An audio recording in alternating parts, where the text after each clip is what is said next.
Siamo con Fernando Zilio, presidente di Union Camere del Veneto. Parliamo di mafia. Qual è il grado di pericolosità in Veneto, nella nostra regione?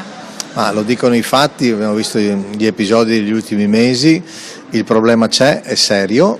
La Camera di Commercio di Padova, assieme alle altre Camere di Commercio venete, hanno stipulato un accordo con Libera. Oggi ci sarà questo convegno e purtroppo devo dirlo, insomma, i nostri uffici ricevono delle preoccupanti segnalazioni da parte di imprenditori e il territorio è un territorio ancora ricco e lo sarà ancora, e quindi le mafie si sono un po' spostate, sono diventati colletti bianchi, approfittano un po' della situazione di crisi di alcuni imprenditori e entrano purtroppo e questi sono costretti ad entrare in un circuito che poi non riescono più ad uscire, quindi la situazione è preoccupante, ecco, diciamo così.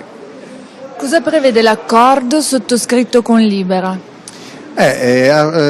Questo accordo innanzitutto è un'antenna sul territorio, è un ascolto, è invitare gli imprenditori, prima di infilarsi su avventure che non capiscono bene, passare per i nostri uffici, passare per gli uffici di Libera e lasciarsi un po' andare, raccontare gli episodi, se sono, come dire, episodi poi che hanno da parte degli uffici vengono valutati, hanno delle preoccupanti risvolti, verranno segnalati in un certo modo, oppure se sono episodi magari solo di preoccupazione verranno trattati in un altro modo ancora, quindi gli uffici hanno questo compito.